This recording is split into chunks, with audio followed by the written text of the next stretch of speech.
This is the Final Round Podcast, coming to you live from the FingerLakes1.com studios in downtown Seneca Falls, New York. And now your host, Chris Marquardt. Good afternoon, good evening, and welcome to the Final Round Drag Racing Podcast, coming to you from the North Park building here at Academy Square. Fun show lined up tonight. Excited to have everybody at home tuning along with us. Episode number 39 on deck. We've got Jason is joining us via the Skype hotline, which is always good to see him. Jason, how are you? I'm good, Chris. Yourself? We're doing okay. Getting by. Good. By. And then our guest tonight is going to be Mike Young, who is hanging out with us representing the Moms Racing Series, formerly known as the Mustang on Mustang Series, but some major changes taken this year as they change up the entire menu and in keeping up with the times. Mike, making that update response seems like so far it's been pretty strong. Yeah, Chris, thanks for having me on tonight. It has. This is we're going into our 24th year here. Moms Racing has been around since 1994, and like you just mentioned, up until now, it's been predominantly Mustangs. But it's interesting in that the name actually always had two meanings. One of the co-founders, mother, Pat Meyer, she's been involved in the series since day one, and so we thought it was only fitting that we continued that name, and it kind of carried on as far as that goes. We'll get into some of the history of the series in a little bit, because it's got a deep history. It's deep rooted. It goes a long way back, and I like some of the ideas of what the series was based on. Just in the little bit that we were able to learn in our first trip out to the Empire Dragway Banquet, and then beyond that, what we were able to track down on the internet in terms of what the series is, how it came about, and things like that. But I want to focus first, if we can, the big news for 2018. Initially, this thing started as Mustangs on Mustangs, but now we've branched out to include everybody. It's an inclusive series, which that's a big step from where things were. It is, and we felt like it was something that we needed to do. It seems like street cars in general have never been bigger.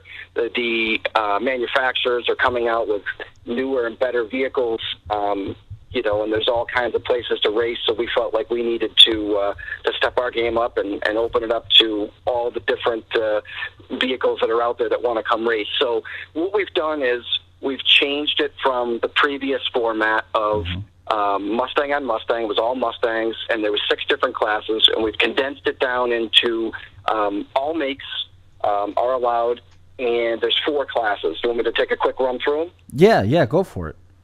Okay, so we have 2 quarter-mile classes. I'll start with those. The first one is a street tire class. It's basically your entry-level class for the guy or gal that wants to just literally drive their street car in off the street. Radial tires only. Bolt-ons are okay. 4 or 6 cylinders can have a factory power adder, but no 8-cylinder power adders are allowed. So, for example, like a Shelby GT500 running radial tires would not be able to race in that class, because we felt like it would be an unfair advantage to that vehicle. But so you got to have DOT-approved radial tires, no drag radials. And so that's basically where we're at with that. And just as a quick reminder, any of the listeners can go onto the website, momsracing.com. The race dates are there, and all the rules are listed in full detail there if they want to check it out. So the next class, also a quarter-mile class, is a modern muscle car class. It was designed to allow the car like the GT500, a Hellcat, a GTR, the more high-end street cars, if you will, sure. In this class. And 1 power adder is the limit there. The rules opened up a little bit in that class. You can swap engines. There's any transmissions allowed. We still want the car to be factory appearing. All-wheel drive is okay. Like I just mentioned, the GTRs are allowed in that. Drag radial is okay, but it's a 10.5-inch tire or smaller only. Okay. The max tire on the drag radial is a 275, so there's some limits there. So those are the 2 quarter mile classes. And then from there, we go into the 8 mile classes. And the first one is what we call a small tire 8 mile class. And again, it's same deal, 275 drag radius the limit. And the difference here is that it's, all engines, combinations allowed. You can have twin turbos, any fuel, no tube chassis, but, there's plenty of cars out there running on that size tire that are going really fast. So Sure. We're hoping to get, some of the guys out there to race in that class. And then the last class is literally an unlimited class. Also 8 mile, engine swaps, any chassis permitted, wheel tubs are okay, any drag radial size. We tried to set the classes up so we could fit, just about any vehicle that came out to race with us would be able to fit in somewhere there. Now, when you say that that's open, it's any chassis allowed, does it have to be a sedan? Does it have to be a door car, or can it be a dragster? It does, yeah. There's no altereds or rails or dragsters, if you will. Yeah, nothing like that. But yeah, as long as it's got a VIN number, it's got factory appearing, then yeah, it would be okay. 2 magic words right there. It's got to be factory appearing and a VIN number. So you can't just rivet some VIN number that you just get out of the scrapyard to a rail car and come race, huh? No. They frown on that. So it does have to be an actual original factory vehicle then. So no tube chassis cars. Correct. Yep. Yeah, it said the rules say any chassis permitted, but the VIN number is kind of the factor there that Sure. Makes it so that no tube cars. Right. Now, I guess the first question that I had with regards to the series this year is: did you have guys approach you about basically opening the series up to other makes and models other than Mustangs? I mean, like you had said, certainly, the street style racing on the track. Street car racing on the track has really exploded over the last 5 or 6 years. So, I think it really makes sense for you guys to do that. But I was just curious if anybody, that came to you specifically and said, "Hey, we'd love to race with you if you'd allow us to." Yeah, there was definitely an interest there. And in addition to that, there was some existing racers that wanted to see some changes to the rules that we had. Like, for example, we never allowed big blocks. Mom's Racing had never allowed a big block, and now you can run a big block. Oh, okay. I wasn't aware of that. In the small tire class, yeah. In the small tire class, all engine combinations are allowed, including big blocks. So that's a big thing too. But yeah, to answer your question, we did get some interest from some other groups, and I think there's a void that needed to be filled there. This is a racing series that for example, you can't really generally see unless you just go to the track on a street night. We're looking to try and put Corvettes up against Hellcats and GT500s against GTRs and try and Camaros create right. Exactly, the Camaros, the Corvettes, and all these new cars that literally just came out in the last couple of weeks too. We're really excited about trying to get those types of vehicles out to the track and create a buzz with them. Yep. The optics of that is pretty cool. Thinking about the potential lineups that are going to be taken off on the line and that just nostalgia look of the Mustangs against the Camaros and the Hellcats and stuff like that. It's going to be pretty neat. Get to relive some of that old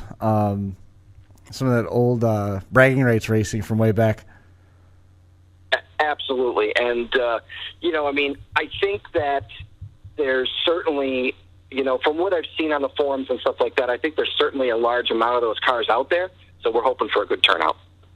Did any of the changes and the push of the 8th mile have anything to do in weighing in, or was it just simply a void that had room to be filled, so you opted to fill it?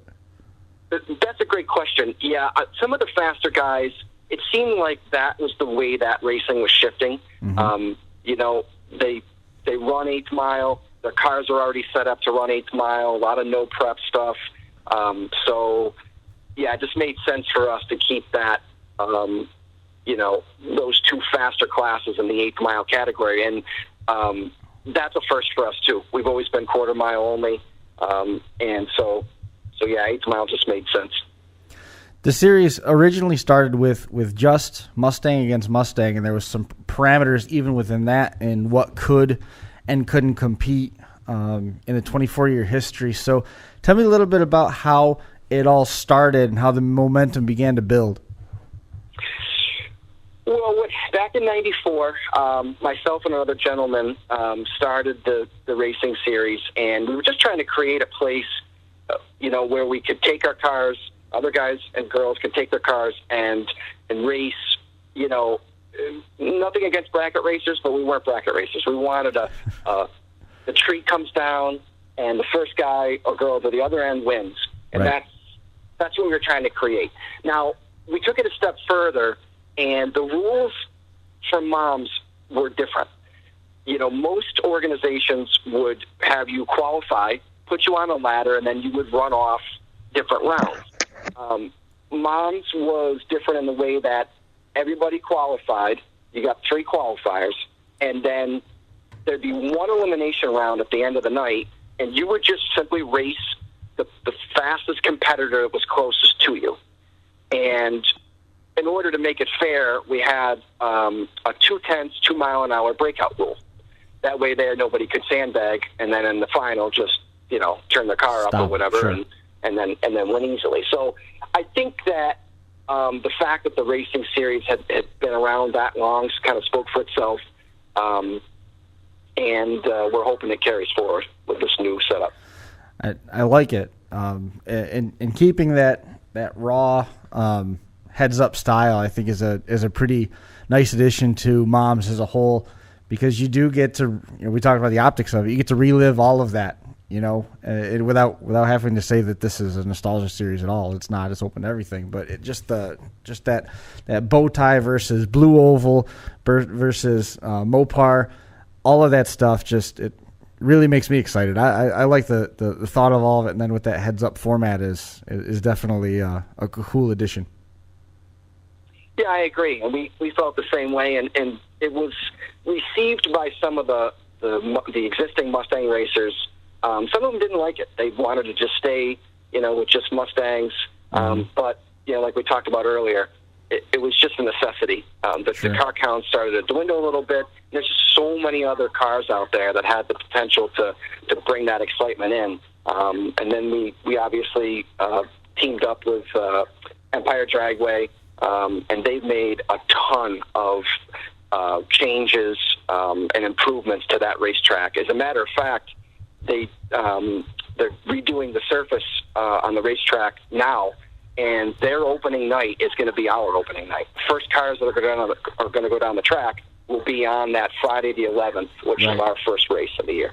Yeah, you guys have got a good thing going in terms of your season over there, having that opening night on May 11th, which is, it's knocking on the door. We're about just a couple days away from that.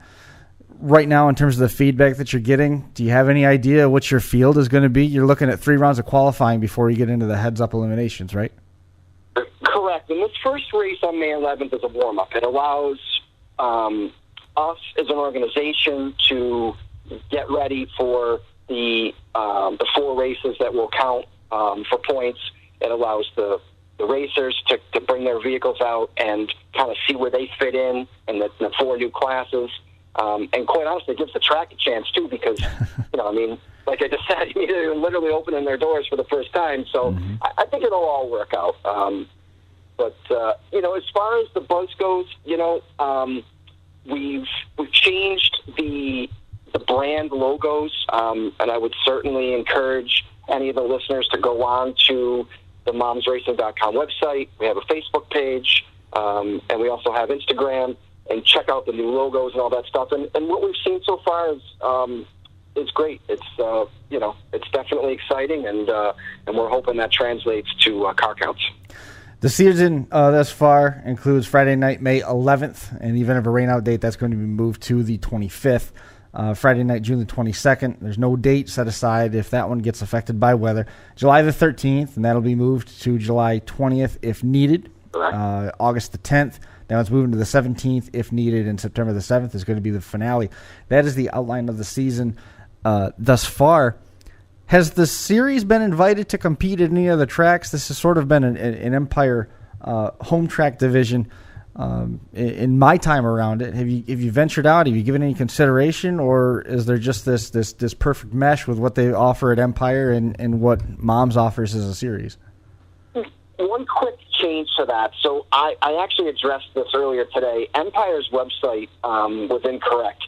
The August date is actually got changed about a month ago to the 17th of August. Okay. And the reason being is the Streetcar Takeover series, which is a national series, is coming to town for that following weekend. It'll be the 18th and the 19th. Sure. They're going to use the Moms race on the 17th as a testing tune to their series. So that is definitely one that people aren't going to want to miss. That's going to be, there will be, I talked to the promoter a couple of times, and he's looking for, tons of cars and tons of spectators to come out for that race. But so it's actually the 17th of August. And then to answer your other question, we've had other tracks call Empire and inquire about starting their own program. And I believe we did have one other local track try and see if we had any interest there. And, quite honestly, we've been at Empire, formerly New York International Raceway Park, for so long. We had such a relationship with them. It just made sense to stay there. And the new track owners really poured a lot of effort, time, and money into that track. So we're excited to have signed on with them for the foreseeable future. Does the 17th then have a rain date set aside at this point? It does not. It doesn't. There isn't one. Hopefully that doesn't happen. Well, at that time of year, hopefully it's a non-issue. Right. Usually it's hot and dry. You never know. Hot and dry, and not allowed campfires by that time of year. Right. I mean, yeah, I guess, jumping in here quick, I guess one question that I kind of immediately had is, I'm assuming that the series is open now to imports as well, right? It is. Yeah, absolutely. Okay. I just wanted to make sure because I know some of the series that are out there, definitely have restrictions with regards to that. But I mean, that is certainly interesting. I mean, my son, who's 22, he has an interest essentially in the import and the turbo type of stuff. So in the street class, I could certainly see him saying, yeah, I want to take my, Audi S4 out there and run on the street class as well. So I think that would kind of bring, another kind of interesting twist to the series as well, is the fact that you're going to have domestics versus imports as well. Absolutely. And the most important thing that we want to convey to the racer is that we want them to be happy and we want them to feel welcome. So every brand, every type of vehicle is more than welcome. And yeah, like you just said, I think it would be great to kind of create those rivalries with the imports, the domestics, and then, even within those two categories as well. Right. Now, I guess and the other one, I guess, just a point of view, I guess, is that, you had mentioned that, the Mustang guys were kind of, at least initially, at least not all of them, some of them were a little upset that you were opening up to other manufacturers. This is not like stock or super stock racing where you're saying, hey, we're going to let the Hellcats and the Camaros and the Corvettes in here now, so you're immediately going to make all of the Mustangs obsolete by doing that, right? You're still doing the same in qualifying, so at the end of the day, they're still going to race their closest qualifier, and they can still be extremely competitive and win on a particular evening. So I don't see that really. I think that them being unhappy with you allowing other manufacturers, and in my opinion, I think it was unfounded. I think overall it's really good for the series, and they may not see it right now, but it's going to be good for them too, long term. Absolutely. Couldn't agree with you more. And the other thing is that, so in previous years, we'll take last year, for example, the average car count was somewhere in the mid to low 30s. Yep. We're hoping for something in the, mid to high 90s, maybe 100 cars. The competition's going to be better. There'll be more racing. There'll be more cars going down the track for the spectator to see. And like you just said, it's going to be better for everybody. Yeah. Now, the interesting, I guess, a little interesting concept is the fact that you're running both 8th mile and quarter mile. With the track, with Empire, let's call it, going quote unquote 8th mile racing this year. I know that, I have talked with Jerry Scacia and Pat Budd this year as well with the Western Super Rod Association, because we have been, basically for the most part, a quarter mile racing series over the last 5 years. I think this is the 5th year that we've been in existence, maybe 6, but whatever. I find it interesting that you're going to run two different lengths on one evening. So you're going to have let's call it quote unquote slower cars running quarter mile and the faster cars running 8th. I guess, is there a particular reason for that? I mean, did you poll the racers to find out what they wanted to do? Is that why you decided to go 2 different lengths like that? Yeah, I mean, it was a multi-step process, and I'll start by saying that we've had lengthy meetings with Empire and our own staff to make sure that we can do that and make it seamless as far as, when the classes, the cars will be run by class, and you have to do it that way, obviously, if you're gonna split up the distance that they're running down the track. So right. The first 2 classes will go first, and then there'll be a break in the action, and then they'll switch over, the timing system, obviously, and do what they got to do in the tower, so that the next 2 classes that are going to run will be the 8 mile classes. And it was really a combination of a lot of things. One being racer input. We looked at what kinds of cars are we going to try and get in these classes. What are they already running? What is the current trend? We took input back from Empire Dragway, and just felt like it was the best move to make. I guess overall, kind of thinking about it, you had mentioned, what's the current trend, right? And that's one thing that, if you were going to look at specifications posted online, performance specifications posted online for street cars, you're generally going to see 0 to 60 times, and you're going to see quarter mile times listed for those, right? So this would certainly still play into that and give people the ability to go out and race on a Friday night and then even compare what their times might be to the factory specifications, if you will, for their particular car. So I think that does make sense. And obviously for the street cars, it doesn't take different track prep for those guys as it would for your unlimited class, where obviously the track has to be prepped very, very well for those guys going down the track. Yes, exactly right. Now, what I don't know is, I guess for the modern muscle car class, I'm guessing that those guys, so they're going to be racing quarter mile too. I'm guessing that those guys are going to be going pretty fast, right? Absolutely. And, that's going to be a pretty exciting class to watch. I think it will not be uncommon to see high 9-second passes in that class by any means. I mean, because if you take,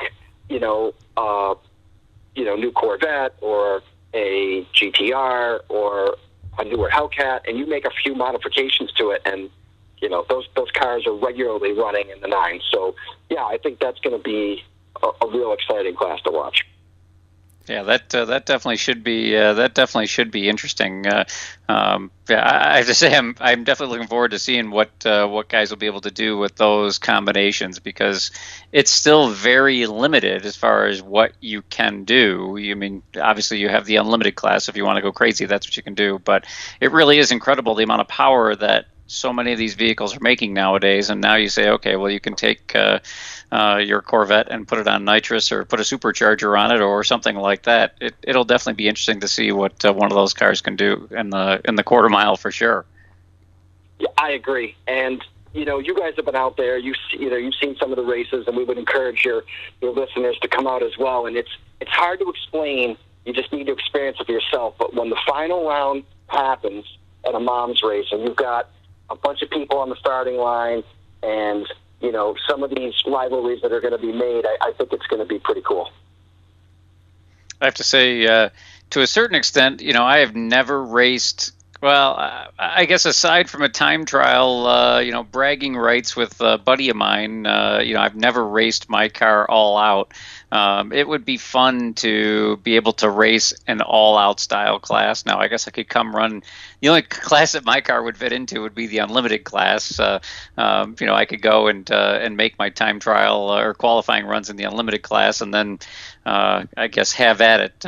My guess is that I would probably be the slowest car in the unlimited class, though. Well, the beauty of that is that you're going to race the next closest competitor, and anything can happen. Right. And if you win, you get the points for winning, and then you come to all the races, and at the end of the year, maybe you're the grand champion. You just don't know. So I guess so. How does the points? So the point series, you get. Do you get points for qualifying as well as round wins?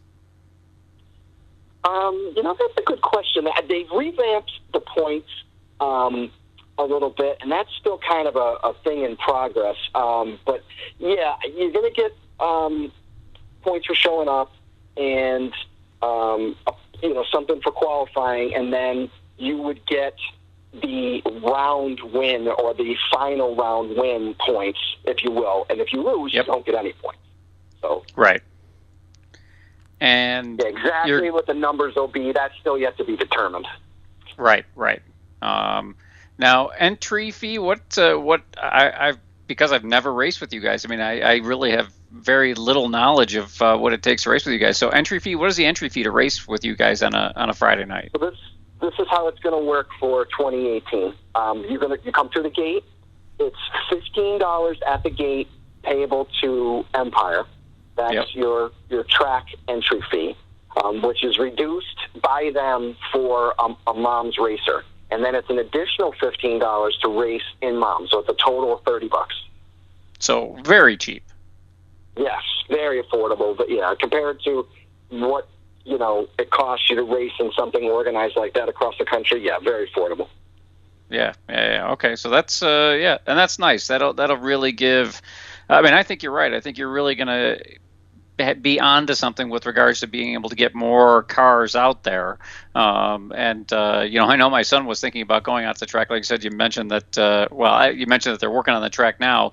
They were, tried to open last weekend. They couldn't. They're going to try and open this weekend. They didn't get the track completely done the way that they wanted to. And they, like you said, they mentioned that they were working on it tonight. So now, opening night is going to be next weekend. And I know my son was interested in going out to the track this weekend with his car. And yeah, here's a perfect opportunity for him to take his car out and be able to race very, very inexpensively. I mean, it really is less expensive than what Empire's standard entry fee is if you were going to run, no box. I'm pretty sure no box is $50, I think.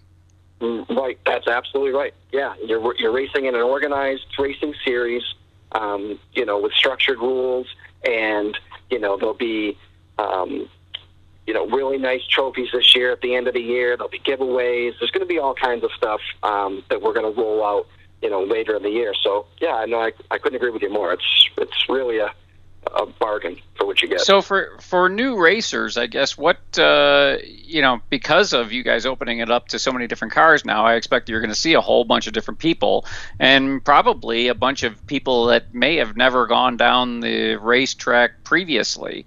I guess, kind of what do you think would be the overall procedure? What's your typical race procedure when guys show up to run with your series on a Friday night? I mean, do you have typically a pre-race meeting or something like that? Just got to give people the lay of the land of what's going on? Nothing like that, but there's a tech area where the cars will have to come to. There'll be plenty of Mom's officials on hand at the track, and we've had new racers come in before that, they were racing Mustangs or whatever.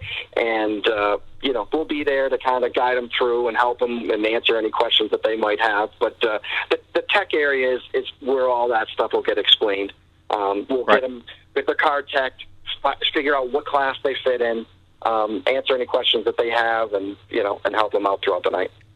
And one thing that's important, I think, for people to remember is all of your classes are on a Pro Tree, correct? That is correct. Yep, it's a 4/10 Pro Tree. The only difference is that 2 of the classes are quarter mile and the other 2 are 8 mile. But yeah, they're all 4/10 Pro Tree. So basically, as close to the arm drop or flashlight or whatever the heck you can think of that they show on TV, right, as you can get. Yep, that part has been like that since day one. I don't think it'll ever change to us. That's the most exciting way to do it.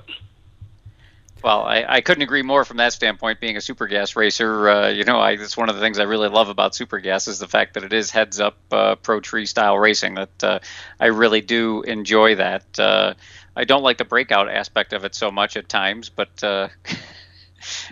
you gotta pick your poison, I guess, as far as what you want to do.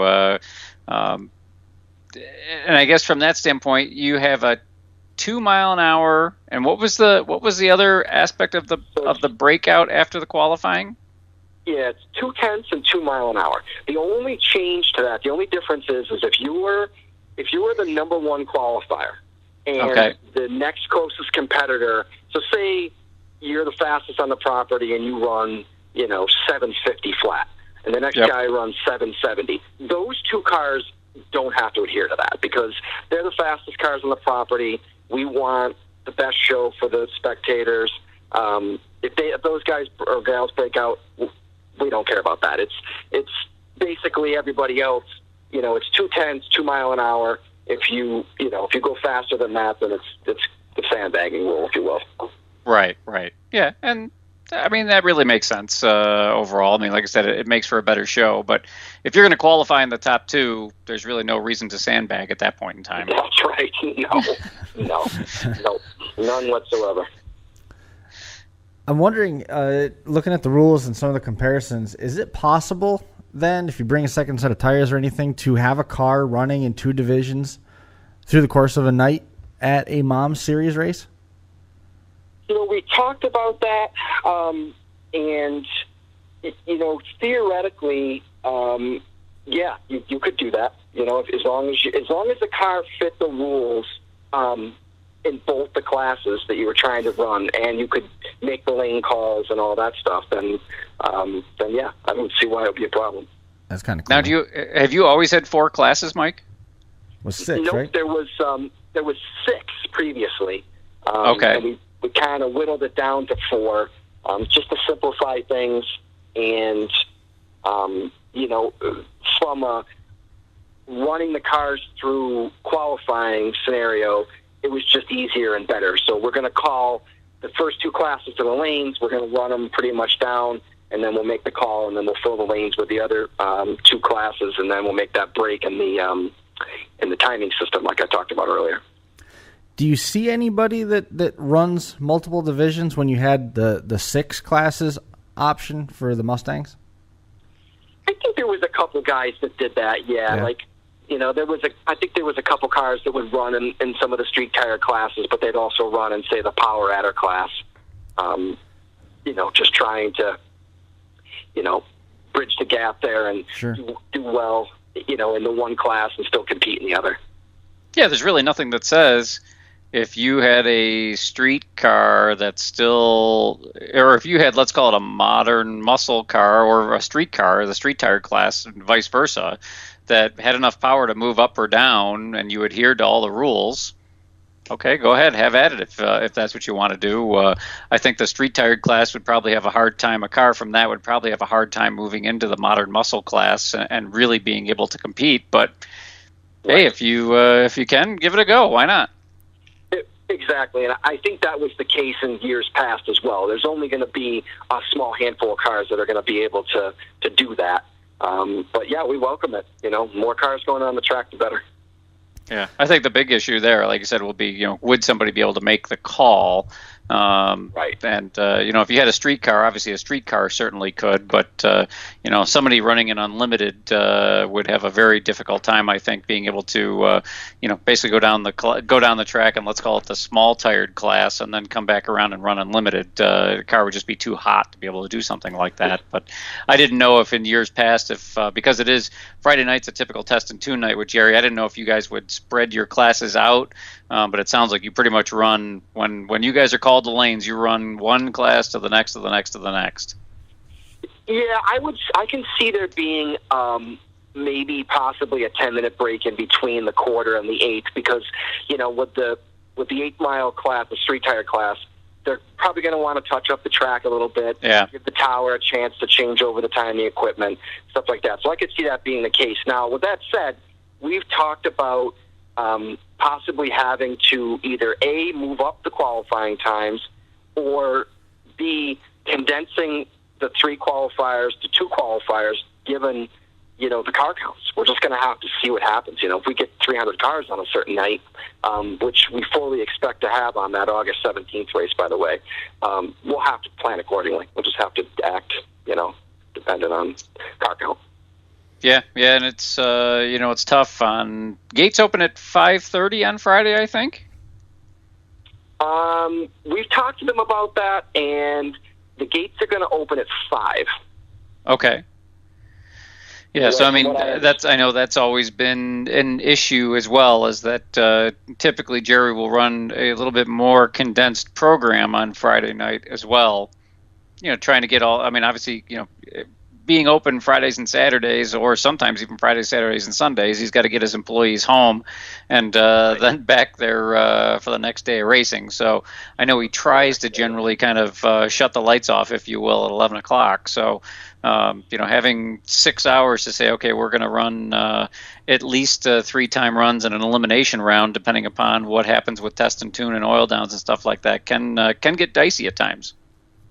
It can, and I'm glad you brought that up, because I was going to bring that up. So that was a concern of ours, because if we have, we put all this time and effort into promoting these races, and we get this huge turnout, which is what we're hoping for, we were concerned about a curfew, and we were told that there is, in fact, no curfew there at that track, and that they will keep the lights on and keep racing until there's no more racing to be done. So we were happy to hear that. Well, yeah, that's good. Yeah, my understanding is that there was never really an actual curfew. Like I said, it was always just the track management trying to push things through. And I know there are times, like I said, on a Friday night, it can get very busy there, depending upon what's going on, how long it's been. I expect that there's going to be a bunch of cars out there next weekend. I mean, obviously everybody's chomping at the bit to try and get out there because of how cruddy the weather has been here. So yeah, next Friday night, I think you're going to have a whole bunch of people out there. And you're going to have people that are just interested to see the new track surface too. Obviously, I mean that's a big deal. Yeah, I agree. I'm sure there's going to be a ton of guys and girls out there trying to get some runs on the track, and if they're planning on running Saturday or Sunday, maybe they want to come out and do some time trials, and who knows, maybe we can get some interested parties into our deal. Now, did any of the classes stay the same from last year to this year? Not really. I mean, the street tire class was pretty close as far as the radial tires go. That class was, other than allowing the other brands in. Right. The modern muscle class was basically something that was just made out of nothing. There was no previous class to that. Okay. And then the unlimited class, that's different. And then the power adder class from years past is similar to the small tire class, but now big blocks are allowed. So there's what did you change in the unlimited class? Let's see here. So in years past, I don't believe you could run any chassis. I think it was. Have you always had to have a VIN number? Yeah, but it was loosely, you know what I mean? Okay. The dash rule, the interior rule. Yeah, it was always there, but it was loosely enforced. Yeah. Okay. So I was asking earlier about the ability to run multiple classes because I was wondering how your points broke down. Is there 4 individual point championships, and would a driver have to declare that they're running for one particular set of points versus another? Or are you scoring all the quarter mile guys head to head? Is there one overall points chase? How does that break down? So each class will have its own champion. So each class is going to have its own points. And so if a person wanted to race in two different classes, then basically they could, I think logistically we could let them keep the same number. Yeah. They would just have to have the two designations on the car. Gotcha. You know, and then they would score points in each of the classes that they raced in. That's cool. I mean, that gives you a little bit more incentive if you've got something that'll fit both, and the time would allow it to try and go out there and do that just to bank the points. You know, so it's a little bit more longevity for the season in terms of being able to get some use out of your car. Yeah, and like I said, you know, as long as the cars are fitting the class rules, then, you know, no issues. Do you ever have people show up with a car thinking that's going to fit a particular class, and they go through tech and they find out that they're going to move up or down or sideways within the... Oh, yeah. Oh, yeah. That happens all the time. I would imagine it's going to be even more so this year. Yeah, it's going to be a little bit of a learning curve, but it would seem like anybody that's got a car that's coming out to race, regardless of track or series, they just want to have the chance to race, and if you tell them they got to go someplace else, they'll go race wherever they got to go. Yeah, and we're all about making people feel welcome and making people happy. So, I mean, whatever we can do to get someone into the right class, help them in any way we can, we're certainly going to do that.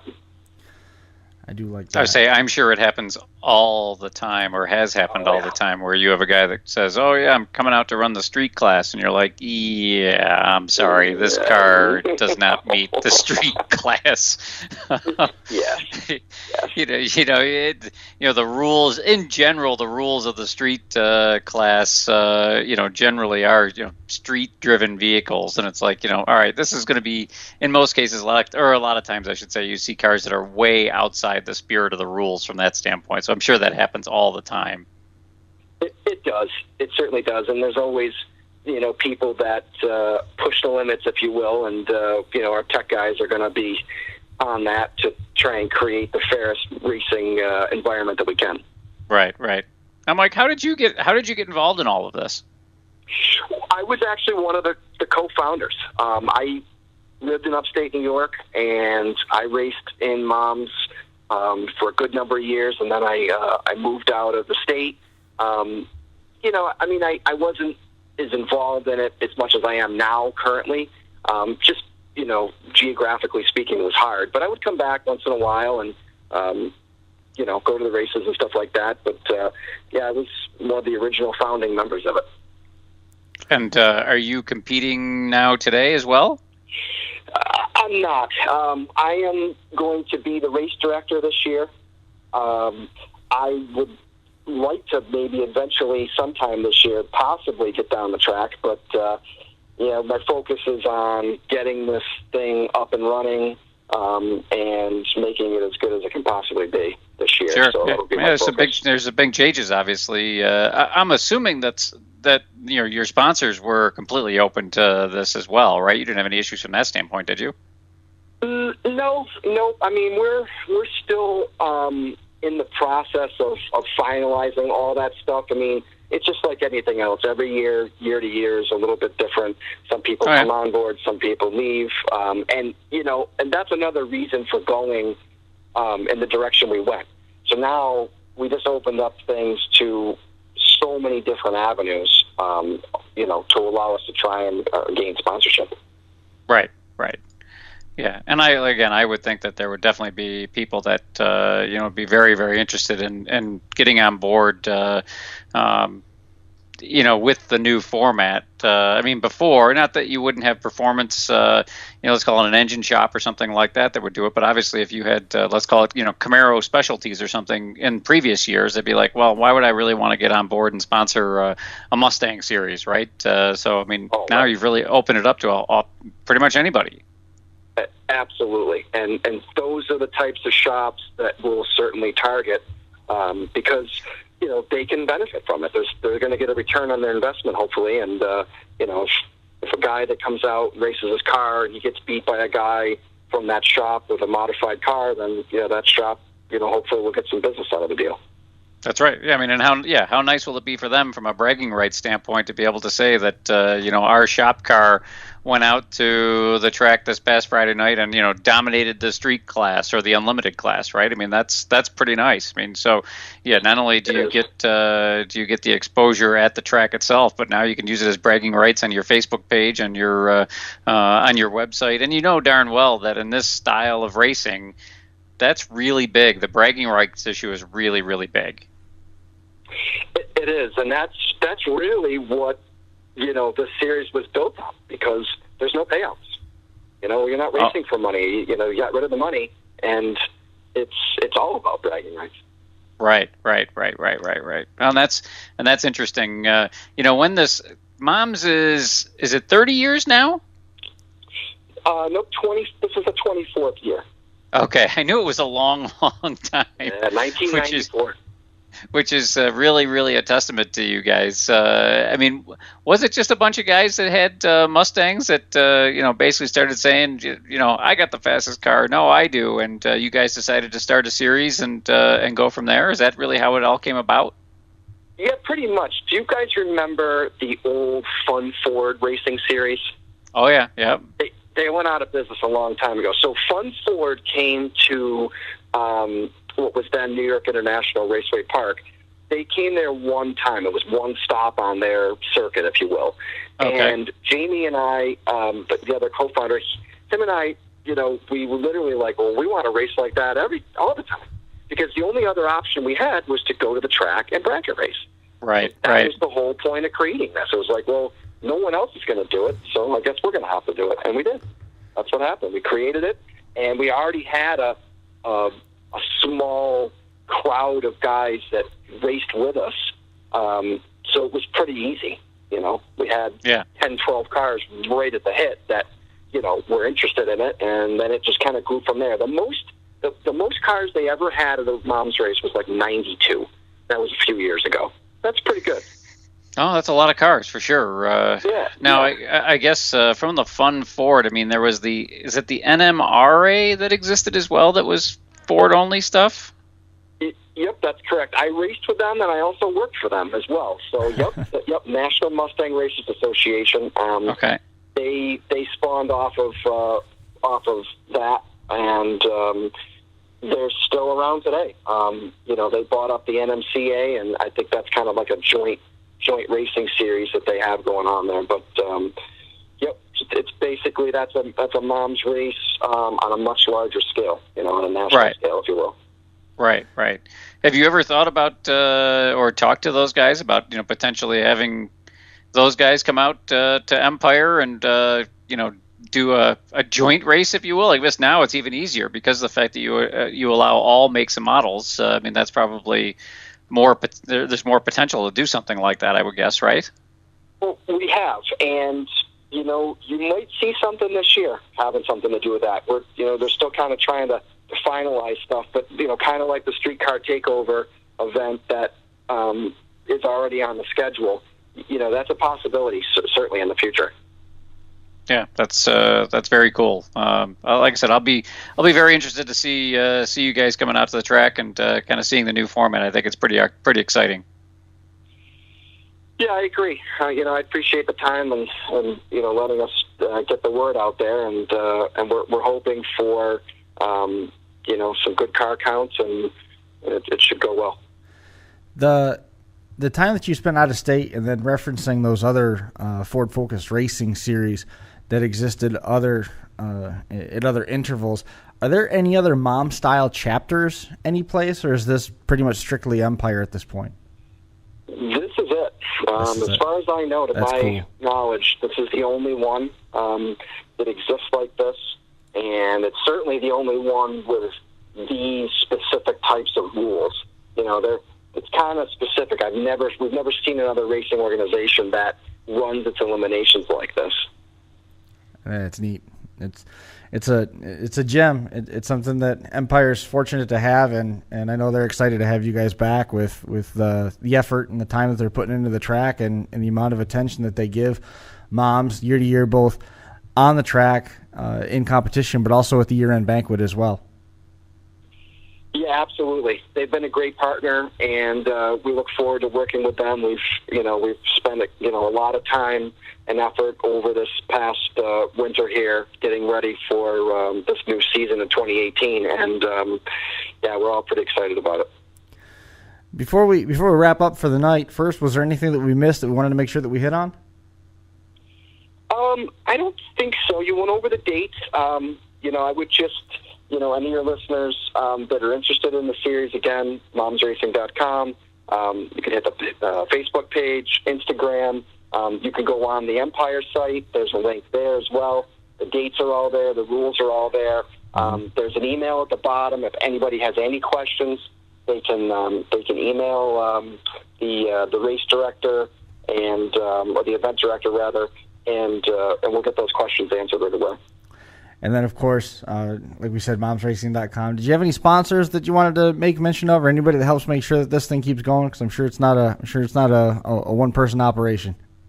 It's certainly not. The track is a big contributor. The other sponsors are still being figured out, literally to the day. I believe it. We're hoping to have everything figured out. The unveiling of a new brand like this was definitely an undertaking, and sure, we had to make sure we had the logos in place and all that stuff rolled out before that. So we're still in the process of doing that, but we're hopeful to ink some deals here soon.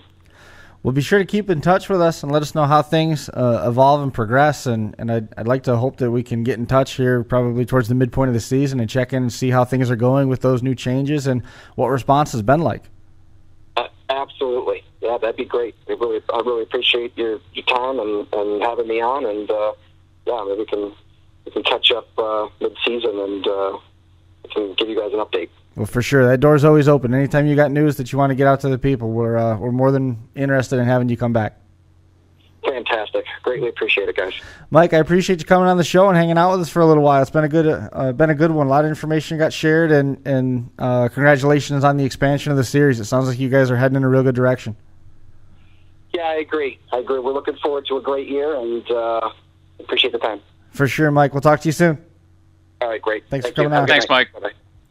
There goes Mike Young with the Moms series, formerly the Mustang on Mustangs, doing some major season changes, opening it up to all makes and models, streamlining things down from 6 divisions to 4, keeping, though, in position that 4/10 Pro Tree with the 2/10 2-mile-an-hour breakout rule, 4 eliminations, 3 rounds of qualifying, still the order of the day with eliminations to follow. You're still going to race the next closest person to you in terms of your qualifying postings, so it's a lot of things staying the same, but a lot of things really, really changing, Jason.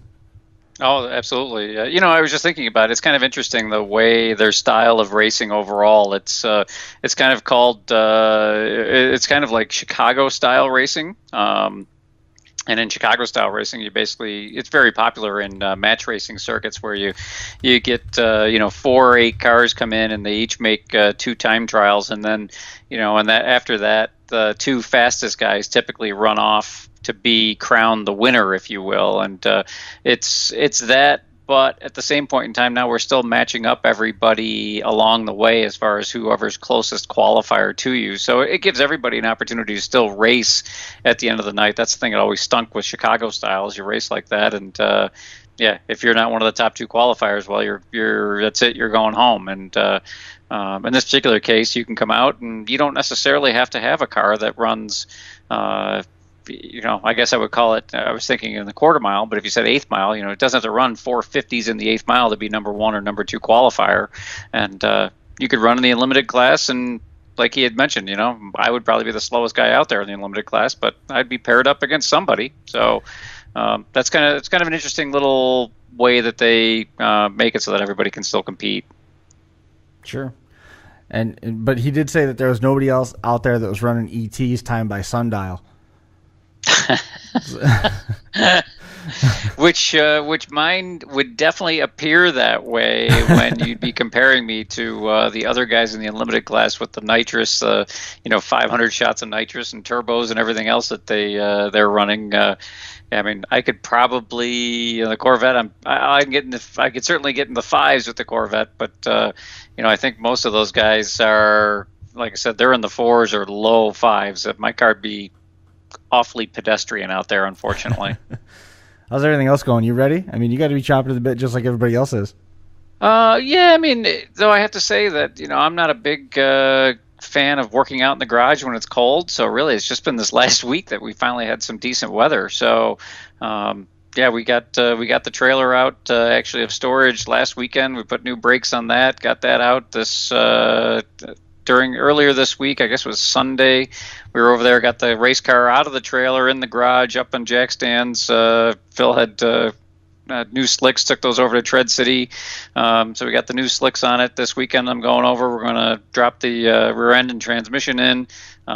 He actually texted me about maybe an hour ago. I think he said he already put the motor in himself. So we're getting close for sure. And yeah, hopefully the weather holds out here, and within the next couple of weeks we'll be able to get out and start making some test passes. Not bad. We're all looking forward to it. Opening weekend for Empire moved to May 11th at this point. So yeah, and there's some interesting pictures. If people want to see at least a preview of the track surface, you can go on their Facebook page and you can see some of the new surface there. They had a picture posted an hour ago of somebody's kid skateboarding on the new surface, so it's at least as good enough to be able to do that on it at the moment. I saw an APB was put out to collect tires so they could continue dragging the surface in. Yeah, certainly. If anybody has old tires laying around, old slicks, that is, yeah, certainly. Feel free to take them out to Empire. They're definitely going to need them. We certainly won't be out in the very first week, but yeah, probably. Well, let's see. So they're going to be open the 17th. Is that what you said was going to be the first week? We've got testing on May 11th. The 11th. I guess that makes sense. Today's a Thursday, so yeah, testing on the 11th. So yeah, I would guess we'd probably be out there the 18th. Our first race isn't until, I don't think it's until late June or early July or something like that. But so we got a little ways to go for the Western New York Super Rod Association stuff. But yeah, it'll be fun to get out there. And I saw that they cut the opening in the guardrail for the new turnoff. I don't know if you'd seen that or not. Mm-hmm. So that was one of the things with moving to 8th miles, that it makes it difficult with the old way that the turnoff was just past the starting line. For faster cars, it was very difficult to make that first turnoff. So now you had to go to the full length of the track anyway. So they did cut a new turnoff in, and that'll probably be paved, I'm guessing, this week. So that's getting done. And I know they show pictures of the concession stand, the new concession stand that they got kind of built last year. They got it furnished and everything going from that standpoint. A lot of new stuff going on there. Well, we're certainly looking forward to the kickoff. We'll get in touch with those guys as they get closer. Hopefully we can track down Patrick Budd in a couple weeks and find out how it's been, because at that point we'll be past opening weekend. Right now we're sitting on the 3rd, so we're going to be back on the air tentatively on the 17th of May, so we'll be back with that. Looking forward to getting back on the air, and number 40 is on deck for May the 17th. You're shaking your head. Yeah, I'm shaking my head because it's crazy. I just can't believe it's episode 40 already. Yeah, it is. It is. I think we're only about 200 behind the 31st lap now. Well, we'll keep at it. Maybe one of these days we can catch those guys. Someday. What do you think? Did we cover all our bases? I think we did a pretty good job. It's right at 8 o'clock, so it's a nice, concise 1-hour show. Yep. That's I think that's going to do it for us here at the North Park Building at Academy Square. Greatly appreciate Mike Young and the Moms Racing Series coming on to share episode 39 with us. Jason, got him in on Skype at the 11th hour. Always worked out well. I think that is going to do it for us. We're going to see everybody back here again in 2 weeks when we're back on May the 17th, talking a little bit about Empire and their action that's forthcoming for this year. Appreciate everybody tuning in. That's going to do it for us here at the North Park Building at Academy Square. We'll see everybody again in 2 weeks. This has been the Final Round Drag Racing Podcast, coming to you live from the FingerLakes1.com studios in downtown Seneca Falls, New York. We'll see you right back here again in 2 weeks. Thanks for watching.